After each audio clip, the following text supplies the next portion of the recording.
E hoje nós temos o prazer de receber aqui em nossos estúdios o designer Magno Silveira, falando sobre uma especialidade dele, que é Monteiro Lobato. E exatamente no dia em que este grande taubatiano completaria 137 anos de idade.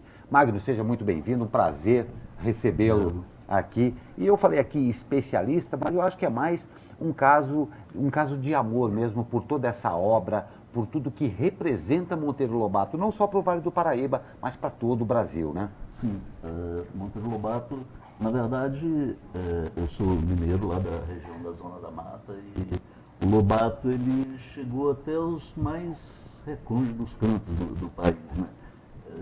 Então, eu li muito Monteiro Lobato na infância e essa dedicação a Monteiro Lobato ela foi só crescendo. Na medida até mesmo que eu comecei a trabalhar com design gráfico e tudo, eu sempre fui atraído pelas ilustrações dos livros do Lobato, né? Então isso foi só crescendo e eu sempre colecionando Monteiro Lobato e pesquisando cada vez mais. E, essa coincidência da data do aniversário é interessante, né, Marcos? Sim. E a outra coisa... E também seguinte, dia do livro, né? Pois é, o dia do livro. E eu queria começar o papo em relação à obra, que você falasse um pouco de Urupês, né? Que no ano passado fez 100 anos, né? Qual que é a importância desse título para o mercado livreiro do Brasil? Aqui é o seguinte, eu acho que a gente pode ir vendo algumas imagens de Urupês, né? Sim. Urupês, ele começa, na verdade, no ano passado, ele fez 100 anos e, infelizmente, eu estava organizando uma edição especial comemorativa aos 100 anos, mas, infelizmente, não vingou.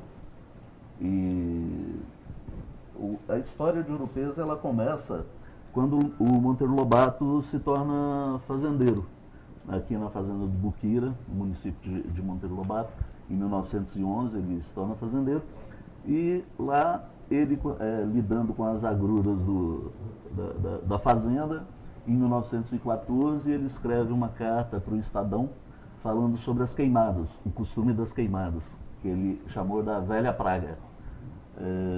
E o Estadão gostou tanto da carta que publicou ela fora da parte de reclamações, né? E aí, já nessa primeira carta, que ele fala das queimadas, ele já toca no assunto do Jeca Tatu, né? E fez tanto sucesso essa carta que ele escreve uma outra depois, chamada Urupês, em que ele reforça a questão do Jeca Tatu. E durante o período dele na fazenda, ele escrevia contos, né? Até então ele não tinha publicado Urupês, que só veio a ser publicado em 1918. E ele escrevia contos, muitos deles, a maioria dos contos de Urupês, ele escreveu na fazenda do Buquira, daí a importância dessa fazenda, né, para os estudiosos de Lobato. Aqui a gente tem uma ilustração do próprio Lobato, Do né? próprio Lobato. Ele era um desenhista, ilustrador, né? Na verdade, ele queria ter feito belas artes, o avô que não deixou. E aí é uma ilustração dele para o conto Mata-Pau. Isso é um lápis, né? Um grafite, que ele enviou para a Revista do Brasil o conto e ele já enviou a ilustração. Essa ilustração ela é muito curiosa porque ela inspirou a capa da primeira edição de Urupês. Nós vimos aí. Então, a capa foi desenhada pelo Washington Rodrigues, baseada nessa ilustração de Monteiro Lobato. E o Lobato resolveu ilustrar o Urupês, né? Então, o Urupês é um ponto de giro, não só na literatura, mas também afirma o Lobato como um ilustrador, né? Essas são ilustrações Essa daí são do quê? É uma ilustração para o conto Boca Torta e uma ilustração dos Faroleiros, que é o primeiro conto de Urupês. Então o Lobato ele mesmo resolveu ilustrar o livro e foi uma inovação também, porque as ilustrações num livro adulto, né, era uma coisa inovadora. Uma coisa ineditismo nesse quesito aí, né? Sim. E esta é uma ilustração da fazenda do Buquira. Ele pintou e desenhou muito a fazenda do Buquira. Essa fazenda do Buquira é uma fazenda que a gente pode até visitar, não é, Marcos? Sim, ela ainda existe, aberta à visitação aqui no município de Monteiro Lobato. É uma delícia. Esse foi um selo que eu cheguei a fazer, né, para o nosso projeto de Urupês 100 anos, que eu estava coordenando, infelizmente ele não vingou, né? Não foi à frente. E acabou passando em branco em termos de edição comemorativa, né? Essa data tão importante que foram 100 anos de Urupês. Bom, o Urupês vamos dizer, é uma obra adulta, né? É uma obra Agora, adulta. quando é que Monteiro Lobato entrou na obra infantil, que é a obra mais conhecida hoje, né? Sim. O Urupês, ele foi lançado em 18, né? E o Lobato, ele estreia na literatura infantil em 1920, com a Menina do Narizinho Arrebitado. Aliás, né, ano que vem, a Menina do Narizinho Arrebitado faz 100 anos. E ele reclamava para o amigo dele, para o Godofredo Rangel, em carta, ele dizia que sentia muita falta de coisas para ler para os filhos dele. Então ele começa mesmo a criar as histórias. E estreia com a Menina do Narizinho Arrebitado, que foi um álbum muito bem cuidado, de tamanho grande, formato grande e ilustrado. O Lobato, ele tinha um tino comercial muito grande, ele lançou esse álbum na época de Natal, mais para o final do ano, e era recomendado como presente de Natal para as crianças, né? E começou como um livro fininho, de, se não me engano, 36 páginas, que depois o Lobato foi escrevendo mais livrinhos e acrescentando aventuras com a turma do sítio. Então, até que em 1931, ele reuniu todos esses livrinhos que ele escreveu sob o título de Reinações de Narizinho. Daí que Reinações de Narizinho é esse tijolinho, né, que ele é a reunião agora desses a outros gente aí livros. com o fim aí das restrições de publicação, né? Com o domínio público da obra de Lobato, muitas editoras estão relançando obras e tal. Eu gostaria que você, dentre as coisas que estão acontecendo, né, quais são as obras que você vê como interessantes do ponto de vista da edição e do resgate da obra de Lobato? Sim. Até o ano passado, a editora que detinha os direitos exclusivos de publicação do Lobato era a editora Globo, né? Aqui a gente tem duas capas, né? Sim, da coleção da editora Globo, sob o selo Biblioteca Azul. Esta coleção eu faço a colaboração com ela na pesquisa iconográfica e nos textos. Eu assino alguns textos para cada livro, eu assino um texto referente àquele livro. Esse texto contém curiosidades sobre aquele livro e tal. E o interessante desta coleção da Globo é que ela aborda justamente aqueles ilustradores pioneiros, aqueles primeiros ilustradores que vão de 1920 a 1948, quando é a morte do Lobato. Tem o Saci, né? O Saci, Narizinho. São edições muito bem cuidadas e primorosas. E estão recuperando a Esses sua ilustradores participação clássicos. é buscar os ilustradores e encaixar nas novas edições. Sim, nessas edições eu forneço esses ilustradores do período, né, a pesquisa iconográfica. Esses são os 4 já lançados ou não? Não, tem mais, Já tem mais do que esse. Acabou de sair a Chave do Tamanho, acabou de sair. E estamos já preparando o próximo, que deve ser o Pica-Pau Amarelo.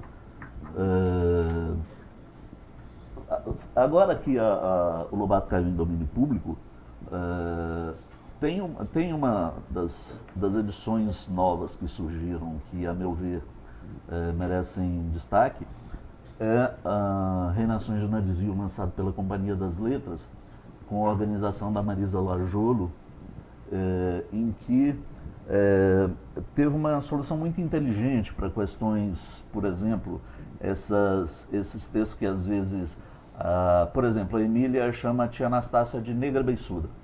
Então, a Marisa Larjolo, ela optou por manter o texto original do Lobato e contextualizá-lo. Então, nesse trecho, por exemplo, a Emília chama a tia Anastácia de negra beiçuda. Ela faz uma nota de rodapé de uma maneira muito interessante, que não é uma nota de rodapé chata. Não é de censura. Não é de censura. É uma nota de rodapé em que a Emília dialoga com a Narizinho. E fala, mas o que é isso? Você você é assim, desbocada e tal. Então há um diálogo ali para que a criança compreenda que ali não é necessariamente uma opinião de Lobato racista, quando às vezes é colocado, mas está na boca de uma boneca, uma boneca desbocada e mal educada. Então, essa edição, ela traz esse ineditismo. Eu gostei muito dessa solução. E também, pela Companhia das Letras, saiu a biografia do Lobato, direcionada para o público mais jovem, escrito pela Marisa Lajolo e pela Lília Schwartz, que também, o curioso dessa biografia é que ela é escrita na primeira pessoa. Então é o Lobato falando, e falando de uma maneira acessível e tudo. Muito bem. Mas para chegar nesse patamar de você estar contribuindo agora com todas essas edições, você tem um trabalho de base que é a sua coleção, né? A gente tem algumas imagens aí. Quando é que você começou? Vamos contar, o que é isso aí? Isso aí é uma das pérolas da minha coleção, que é um original do Monteiro Lobato. Como eu disse, o Lobato... O Lobato ele desenhava muito sempre, desenhou e pintou aquarelas, né? Então, esse aí, por exemplo, é outra pérola que é uma ilustração original do Voltolino, que foi o primeiro ilustrador do Lobato. Isso é um estudo da capa do Voltolino para a primeira edição do Saci. É uma das outras pérolas lá do estúdio. Esta é a capa do Saci, é a primeira edição do Saci, é uma raridade também. Só conheço outra edição na Biblioteca Monteiro Lobato. Na verdade, você consegue isso em leilões, né? Mas em sebos e livreiros. Sebos e né? livreiros. É claro que não é em qualquer sebo que a gente entra e vai achar lá a primeira edição do Saci. O que você tem aqui? Jeca Tatuzinho? O Jeca Tatuzinho, a segunda edição dele, à esquerda, quando ele ainda não era garoto propaganda do Biotônico, e depois ele já garoto propaganda do Biotônico, que é o caso mais fantástico na história da publicidade brasileira, né? O Almanac do Jeca Tatuzinho. E este aí são dois álbuns de figurinha para o Café Jardim, que o Lobato escreveu. Então, você veja a versatilidade do Lobato. Ele escreveu para álbuns de figurinhas, né? É uma raridade também, esses álbuns aí. São quase desconhecidos. Essa é importante, né? Sim. Ilustração do Voltolino para a capa da 5ª edição de Menino Narizinho Arrebitado, né? Que depois virou Reinações de Narizinho. Esta é a primeira edição de Reinações de Narizinho. Essa aí você conseguiu como, Mário? Você nem se lembra mais. Você sinceramente, não me lembro. Garimpeiro de sebo mesmo, né? Mas sabe o que acontece, Glauco? Alguns livreiros já sabem que eu coleciono. Sim. Então, oferece primeiro para eles. Eu não tenho a menor dúvida, né? Então, quando chega para eles me passam o e-mail e tudo, falam, olha, eu tenho essa edição e tal, você se interessa. E aí a gente faz algumas coisas, né? Um escambo. Não, mas diz a regra que o bom colecionador não vai ficar sem. Se eu tiver, meu carro tá no jogo, nós vamos dar um jeito, porque eu tenho que levar isso para casa. Diz que o Mindley, o grande colecionador, né? Eu não tenho certeza se a frase é dele, mas atribui-se a ele. Que ele disse o seguinte, que o que você procura te acha. Então, é verdade. De vez em quando uma dessas edições me acham. E bom, você, com toda a sua especialidade em design e o seu envolvimento com as imagens, né? Você está de olho, está pesquisando a questão dos ilustradores de Lobato. Sim. Né? Que a ilustração nos livros de Lobato também é uma coisa, uma marca registrada do próprio editor Lobato, não é isso? Sim. O Lobato ele inovou nisso também, né? Por exemplo, fazer capas berrantes, ele mesmo fala, né? Que chamei ilustradores e mandei pôr cores berrantes nas capas. E ele, por esse gosto dele também pela ilustração e tudo, ele era muito próximo das ilustrações dos ilustradores, né? Então tem momentos, tem cartas e tudo, e troca de correspondência entre ele e o Belmonte. O Belmonte foi um dos maiores ilustradores dele, nos anos 30 principalmente. E o Lobato acompanhava isso muito de perto. E tem um caso curioso que o Lobato se correspondia com crianças, e em especial com um menino chamado Alariquinho. O Alariquinho, o Lobato falou, olha, me manda uma foto sua que eu vou pedir para o Belmonte te desenhar e colocar você na história. A história era o circo de Cavalinhos, diz Cavalinhos. O Alariquinho manda, o Belmonte ilustra e coloca o Alariquinho lá, no circo de Cavalinhos. Então, esse envolvimento do Lobato de perto com as ilustrações e tudo é muito interessante, né? Essa pesquisa sobre os ilustradores, eu apresentei um projeto há 3 anos para o SESC, para a gente fazer uma exposição sobre os ilustradores de Lobato. Aí foi muito bem recebido e tudo. A exposição foi um sucesso, ela me rende frutos até hoje, abordando justamente os ilustradores de 1920 a 1948. Que são bastante ricos em termos de origem e de técnicas, né? Sim. Eles são técnicas, por exemplo, de impressão, que na época era muito restrito, né? Não dava pra fazer coisas full color, em cromia, 4 cores, como é hoje. Então eles trabalhavam com os recursos da época, né? E essa pesquisa continua até hoje. Fazer pesquisas, principalmente de livros infantis, não é muito fácil, porque não se costumava, por exemplo, antigamente, dar crédito para o ilustrador. Então, tem ilustrador que eu demorei muito para descobrir quem era aquele ilustrador, né? Então, descobri, por exemplo, um ilustrador, ele é argentino, outro ilustrador, o Kurt Wiese, era alemão, que veio para o Brasil. Então, o Jean Gabriel Villain era um francês que veio para o Brasil, ele veio para Porto Ferreira. Aliás, uma coisa interessante, agora, no dia 2 de maio, em Porto Ferreira, teremos uma exposição sobre o Jean Villain, sobre esse grande ilustrador do Monteiro Lobato, um dos preferidos do Lobato. E eu darei uma palestra lá, estou participando também do projeto gráfico da exposição. Será agora no dia 2 de maio, em Porto Ferreira, que foi a cidade do Villain, para onde ele veio. Muito bem, Magda, a gente está chegando ao fim, mas eu acho que para a gente encerrar com chave de ouro, a gente selecionou aí imagens da Emília, que é o grande personagem de Lobato, né? Sim. Mostrando, vamos dizer, a evolução da Emília no traço de seus ilustradores, Sim. né? Aí a Emília nasceu assim, né? Ela nasceu assim. Ela nasceu feia como uma bruxa, como diz o Lobato, né? O Lobato disse isso, né? Isso é a primeira aparição da Emília, né? Pelos traços do Voltolino. Essa aí já é do Kurt Wiese, dos anos 20 também, que era um ilustrador alemão. Essa aí é do Nino, também, no final dos anos 20. Esta é do Jean Gabriel Villain, uma Emília bem mal educada, mostrando a língua. Não ficou muito bonitinha também nessa versão ainda, não. Não estava tão bonitinha, né? Não. Esta é do Rodolfo, que foi um ilustrador nascido em Minas. Esta é do ilustrador argentino, o Rafael de Lamo. É uma Emília mais bonequinha.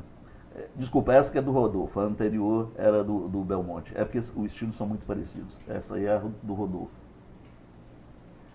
Esta aí é a que ficou mais clássica, assim, que é do J.U. Campos. Ele era genro do Lobato. Essa aí é do André Leblanc. Essa aí marcou gerações, né? André Leblanc ilustrou as obras completas de Lobato. E esta aí é do Augustus. Vocês veem que a Emília foi evoluindo e aí no final ela já é praticamente uma menininha, né? Mais que boneca, né? Ela é mais menina que boneca. Que fantástico, que fantástico. Pois estamos chegando, infelizmente, nosso tempo é curto aqui, mas Magno, recebemos hoje o designer Magno Silveira, um grande prazer recebê-lo aqui, para você nos emprestar um pouco dessa sua paixão aí, e claro, a respeito desse grande personagem que foi Monteiro Lobato, né? E exatamente a respeito disso, a nossa homenagem a este paulista de Taubaté, José Bento Benedito Monteiro Lobato, ativista, diretor, produtor e escritor, que nos seus breves 66 anos entre nós, nos deixou aí essa belíssima obra e principalmente esse belíssimo exemplo, não é? Então, Magno, muito obrigado.